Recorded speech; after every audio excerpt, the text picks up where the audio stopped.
The crystal champagne flute trembles in my hand as I stand alone at the San Jose Country Club bar, watching my cousin Claire's engagement party unfold like a glossy magazine spread.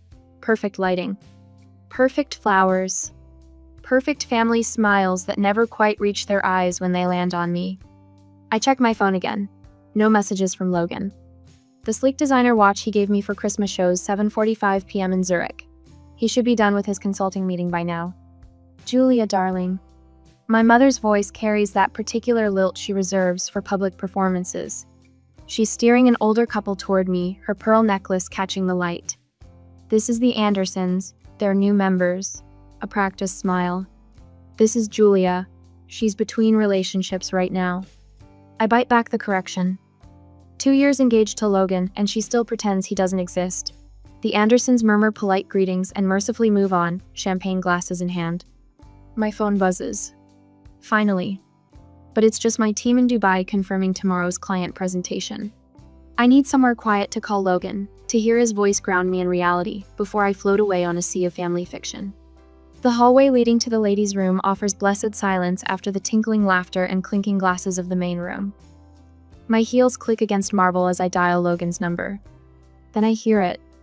Laughter floating from around the corner. My mother's voice, and Aunt Patricia's parting, sharing that particular cadence of gleeful mockery I remember from childhood. 2 years engaged to a man no one's ever met. My mother's words slur slightly. Who does that? Aunt Patricia's answering laugh sounds like breaking glass. Aviation consultant? Is that what we call flight attendants now? I've started calling him her imaginary fiancé when she can't hear. My mother again, her voice thick with amusement. Poor thing, always trying to keep up with Claire.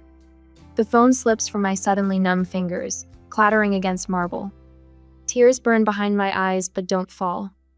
I won't give them that satisfaction, even if they can't see me.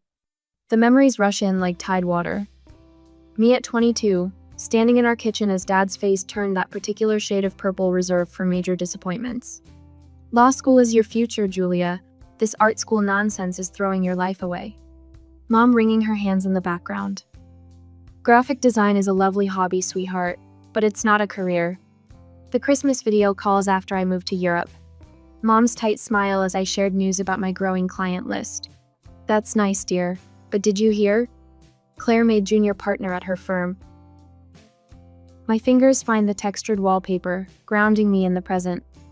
The past is a dangerous place to linger tonight. I remember the first time I saw Logan across a crowded conference room in Zurich. The way his eyes crinkled when he smiled. How he listened intently as I presented my branding concepts for his airline client. The immediate connection that felt like coming home, even though home had never actually felt that way. The work is exceptional, he'd said afterward. Your family must be incredibly proud. I'd laughed then, a short, sharp sound. They think I'm playing at having a career while looking for a husband. His hand had covered mine, warm and steady. Then they don't know you at all. The memory of calling Mom to share our engagement still stings. The long silence before her careful response. Is this real, Julia? Or are you just trying to keep up with Claire? Logan's words that night echo in my head. They'll understand someday. Build your life first. I straighten my spine, check my reflection in a gilt-framed mirror.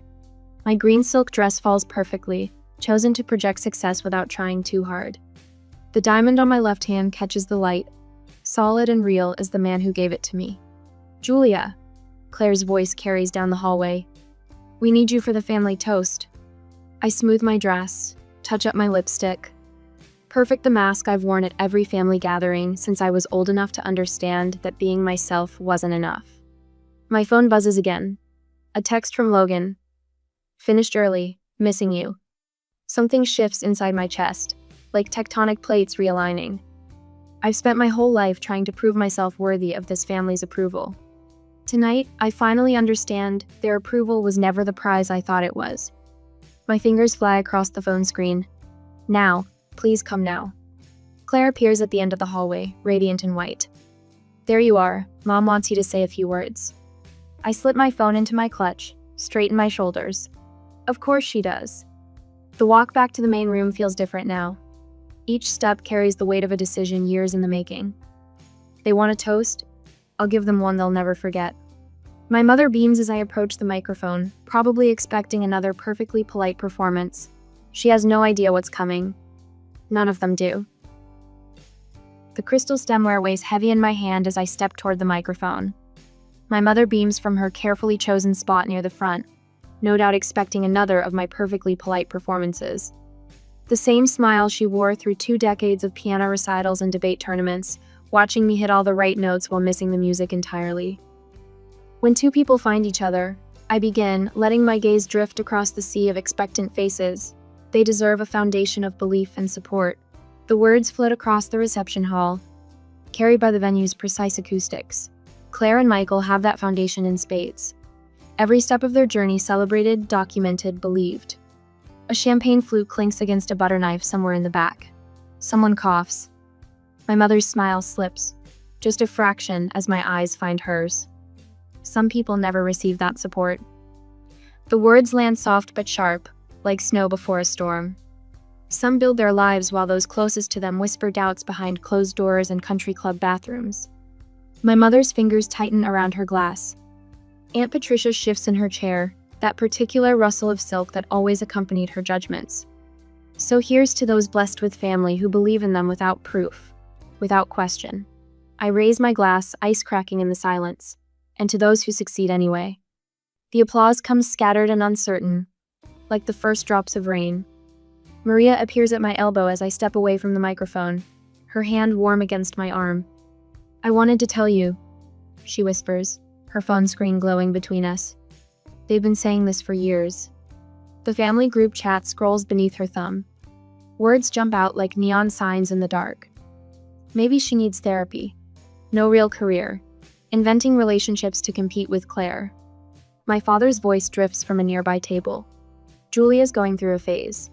The same dismissal he used when I left law school, when I moved to Europe, when I built my first international client portfolio. A phase lasting 15 years. Your brother told the Hendersons your international career was mostly freelance work," Maria adds, her voice barely audible above the string quartet. "Like you're sitting in a coffee shop designing logos instead of running global campaigns." The weight of years of dismissal settles across my shoulders like a familiar shawl. My mother holds court near the gift table, Aunt Patricia at her right hand like always. The perfect power couple. One to plant the seeds of doubt, one to water them with whispers until they bloom into full-grown lies. "Did you see the wedding magazines?" Maria's words carry an edge of anger I've never heard from her before. "Your mother showed them to Claire last month. At least one daughter will have a proper wedding. Like you're some cautionary tale instead of a success story." A server passes with fresh champagne. Maria snags 2 glasses, pressing one into my hand. "You know who's been surprisingly decent about all this? Claire. She shut down Mom the other day when she started in on your imaginary life in Dubai." My phone buzzes against my hip. Logan's message lights up the screen. 3 minutes out. Ready?" The room shifts around me, familiar faces arranging themselves into new patterns. Rebecca slips through the doorway, fashionably late as always. One look at my face and eyebrows draw together. She knows me well enough to read the storm brewing behind my careful smile. "She'll leave early like always," my mother's voice carries from behind a massive flower arrangement. "Can't sustain these stories forever." The master of ceremonies taps his microphone. "Ladies and gentlemen, we'll be concluding our toast before dinner service begins." My Dubai team's presentation deck flashes through my mind, the one my family dismissed as playing at business last Christmas. The one that just landed us a contract worth more than my father's annual partner draw. The marble floor clicks beneath my heels as I cross to where my mother stands, still holding court over her circle of friends. For once, I don't curve my spine to make myself smaller in her presence. "I've never lied to you about my life," I say, my voice steady as a heartbeat. "Not once, remember that." Something flickers behind her eyes, discomfort, maybe even fear, before the practiced smile slides back into place. "Of course, darling, we've always supported your creative endeavors." The first throb of helicopter blades cuts through the evening air. My mother's head snaps up, recognition dawning in her eyes as they meet mine. She knows that sound, has bragged often enough about my father's clients arriving for dinner parties in their private choppers. But this time, the sound carries a different message. Sometimes the truth doesn't whisper. Sometimes it roars. Have you ever been subjected to years of doubt by those who should believe in you most? What evidence would it take to change their minds? For Julia's family, it was about to land on their perfectly manicured lawn. The whir of helicopter blades slices through evening conversation. Champagne flutes pause midway to lips. In the garden, strings of fairy lights tremble. Someone must be lost. My mother's voice carries that familiar note of forced calm. She shoots a pointed look at the club manager hovering near the terrace doors. I'll check with traffic control. My father pulls out his phone, already shifting into problem-solving mode. The larger venue down the road sometimes gets helicopter arrivals. Aunt Patricia's laugh rings hollow across the room. Claire, darling, did you arrange a surprise for your engagement party? Claire shakes her head, confusion plain on her face. I take a slow sip of champagne, letting the bubbles dance on my tongue. The moment I've orchestrated unfolds exactly as planned, yet my hands tremble slightly as I set down my glass. The club doesn't allow unauthorized landings. My mother announces to anyone within earshot. She smooths her silk dress, a gesture I recognize from childhood, her tell when things spin beyond her control. The sound grows louder, conversations stutter and stop. Silver-haired men in blazers drift toward the floor-to-ceiling windows. Women in designer dresses exchange glances, their jewelry catching the light as they crane their necks. I move toward the terrace doors. Each step feels weightless, like I'm floating through a dream I've rehearsed 1,000 times. The garden lights illuminate my path, casting my shadow long across the marble floor. My mother's fingers close around my wrist. Julia, where are you going?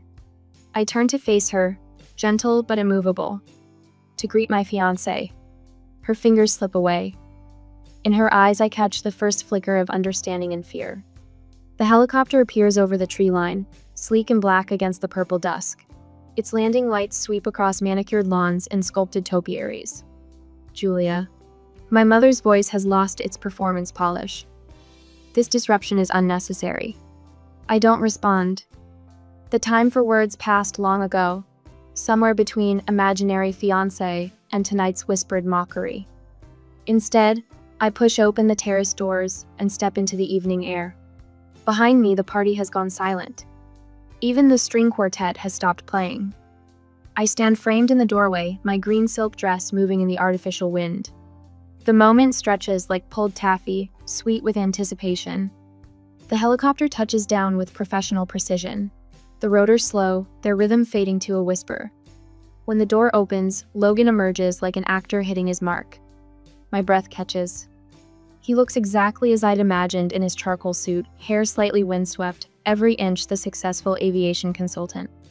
His long strides eat up the distance between us, confident and unhurried. Sorry I'm late, darling. His voice carries across the hushed garden.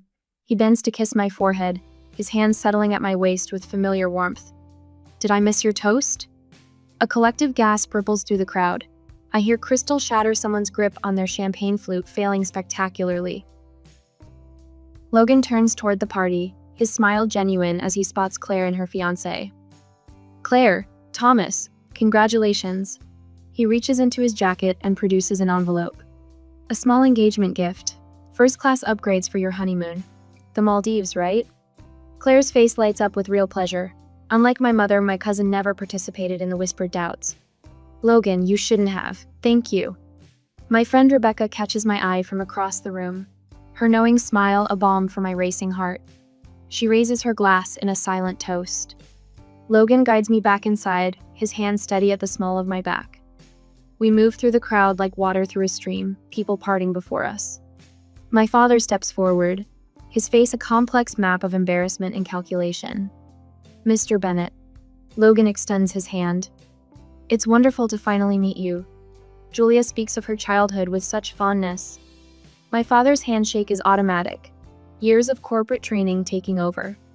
Aviation consulting, you said? Which markets? Primarily Europe and Asia. Logan's voice carries the precise mix of authority and ease that commands boardrooms. We're expanding our presence in the Middle East. Actually, that's what delayed me to need a conference call with our Dubai team ran long. My mother hovers at the edges of the conversation, her fingers twisting her pearl necklace. Aunt Patricia has retreated to a far corner, suddenly fascinated by her phone. Other relatives drift closer, Their earlier dismissal transformed into hungry curiosity. Julia. My mother's voice cracks slightly. We should have. Should have believed me? The words slip out, soft as silk, sharp as steel. Yes, you should have. Logan's hand squeezes mine, grounding me in the present. Around us, phones appear in manicured hands. I know what they're searching for: Logan's consulting firm, my international clients, the life they dismissed as fantasy. The Almahara group was particularly impressed with Julia's branding work. Logan mentions casually to my father. The contract value alone. My mother's sharp intake of breath cuts through his words. On her phone screen, I glimpse the headline: Bennett Global Branding secures historic Middle East deal. You never mentioned, she begins. I did. My voice remains steady. Every Christmas call, every birthday, you change the subject to Claire's law firm promotions. The string quartet starts playing again, but the party's rhythm has fundamentally shifted. Years of dismissal crash against the concrete reality of Logan's helicopter. My success, our life. The impact leaves my family scrambling to rewrite history. Julia has a keynote speech at the International Brand Summit next month. Logan continues smoothly. Perhaps you'd like to attend. We could arrange tits. My father's phone appears in his hand so quickly it seems to materialize. Around us, other relatives tap and scroll, their faces illuminated by the blue glow of screens showing my career, my achievements, my truth. The weight of vindication settles around my shoulders, not like a crown, more like armor I no longer need to wear. Logan's arm settles around my waist as we make our way through the reception, a physical anchor in this sea of shifting family allegiances. The helicopter sitting visible through the floor-to-ceiling windows serves as a constant reminder of everything they refuse to believe. Tell them about the Singapore airline campaign, darling. Logan's voice carries just enough for the cluster of relatives pretending not to eavesdrop. My mother's wine glass pauses halfway to her lips. The rebrand launched last month, I say, letting my voice fill with the quiet pride I've spent years suppressing.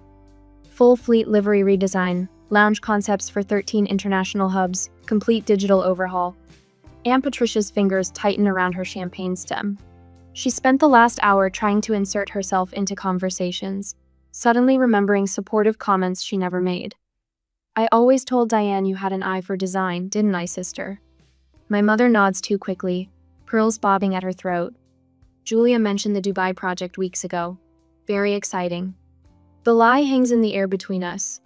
I haven't spoken to her in months, not since the Christmas call that ended with her suggesting I see a therapist about my need to exaggerate. Logan's thumb traces small circles against my hip, grounding me. The Almahara presentation is next week, actually. First time they've consolidated their luxury brands under one visual identity. My father materializes at my elbow, all forced business interest. Aviation consulting must be fascinating. The regulatory frameworks alone. Speaking of frameworks, my brother Tom cuts in. I always knew you'd make it big, sis. Remember when I helped you with that school project? A laugh bubbles up before I can stop it. You mean when you told me graphic design was for people who couldn't handle real jobs? The silence stretches just long enough to be uncomfortable. Claire's future mother-in-law raises a perfectly sculpted eyebrow. I thought you said Julia was struggling with her career? Maria, bless her, doesn't miss a beat. Funny how memories change when a helicopter lands, isn't it? My mother smooths invisible wrinkles from her silk dress. We always encouraged Julia's independence. Actually, I say softly, you called it running away from responsibility. The words land like pebbles in still water, ripples of discomfort spreading through the gathered family. Rebecca appears at my side, champagne flute extended like a shield. Remember that first client meeting in Paris? Julia stayed up 3 nights straight redoing the entire presentation because the brief changed last minute. You always knew exactly what you wanted, Claire adds, surprising me with her sincerity. A small cluster of younger cousins edges closer, eyes bright with something that looks like hope. Julia, darling. My mother's voice has taken on that particular tone she uses when orchestrating photo opportunities. We should get some pictures for the family album while everyone's here. Wonderful idea, my father chimes in. And you must let us know when you're in Europe next. We'd love to visit. Tom slides a business card from his wallet. We should grab coffee, talk about some international opportunities. The firm's looking to expand. I smile, precise as a scalpel. We'll see what the schedule allows. Logan steers us toward the terrace, reading my need for air. The night wraps around us like cool silk, city lights glittering below. Through the glass, I watch my mother's face crumple slightly when she thinks no one's looking. But Christmas is for family, she says later, cornering me by the dessert table. You always come home for Christmas. The words settle in my chest, familiar weight of obligation warring with the life I've built. I have made my home elsewhere. My father stands frozen by the bar, Manhattan untouched, as the reality of our new dynamic sinks in. I am no longer the daughter desperately seeking approval. I am a woman who arrived by helicopter to say, "Your approval stopped mattering." Aunt Patricia's voice drifts from behind a flower arrangement. Still showing off after all these years. Logan's hand finds mine, fingers intertwining. The diamond on my left hand catches the light, solid and real as the man beside me, as the career I've built, as the truth they spent years denying. The helicopter sits dark and elegant on the lawn outside, a period at the end of a very long sentence. But it isn't the final punctuation mark in this story. Not yet. I squeeze Logan's hand, thinking of the invitation I'll send tomorrow.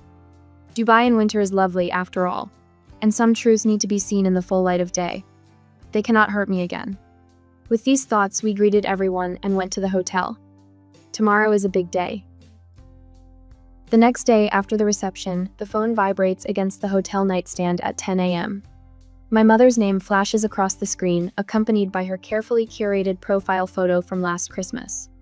Julia, sweetheart. Her voice carries that particular wobble that appears whenever she wants something. I've been thinking about what happened at the reception. We should reconnect as a family. I let the silence stretch, watching Logan's reflection in the floor-to-ceiling windows as he moves around our suite, preparing for another consulting call. Mom, I have meetings all morning. Of course you do. The wobble transforms into something sharper. Your father wants to discuss some investment opportunities for your business. She pauses. The family business could use an international presence. My phone buzzes with incoming texts.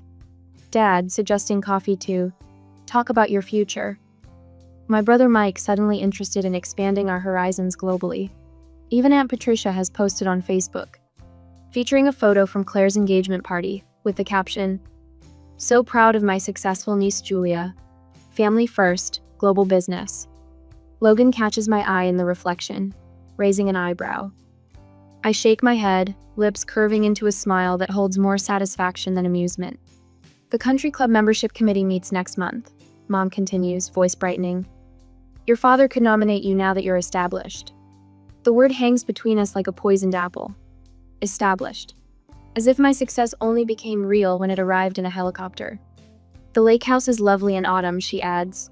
We could update the family Christmas card. You and Logan would look wonderful on the dock. I trace my finger along the window, watching the morning sun strike the glass towers of Dubai's financial district. That's generous, Mom. Well, family is family. Her voice softens. We can put all this unpleasantness behind us. All this unpleasantness, I repeat, letting each word fall like a stone. You mean the years you spent telling everyone I was lying about my life? Julia, really? We were just concerned. Logan sets a cup of Earl Grey on the desk beside me, his hand resting briefly on my shoulder. The warmth of his palm grounds me as the realization crystallizes. They're not sorry they didn't believe me, I say after ending the call. They're sorry they can't use me. Logan leans against the desk, arms crossed. What do you want to do about it? I open my laptop, fingers hovering over the keyboard. The words flow with unexpected ease. I'd like to invite you to Dubai next month. Let me show you what I've built. 3 weeks later, I watch my parents scan the arrivals terminal, their expectations visible in their designer luggage and travel outfits.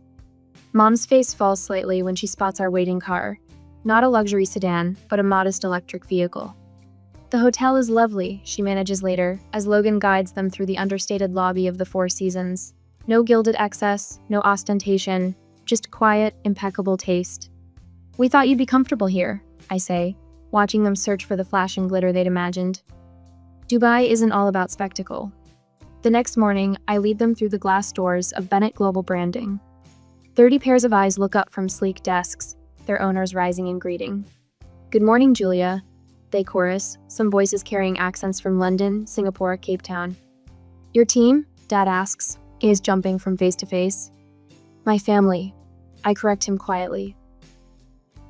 I watch them absorb the wall of client logos, the industry awards, the framed magazine covers featuring my work.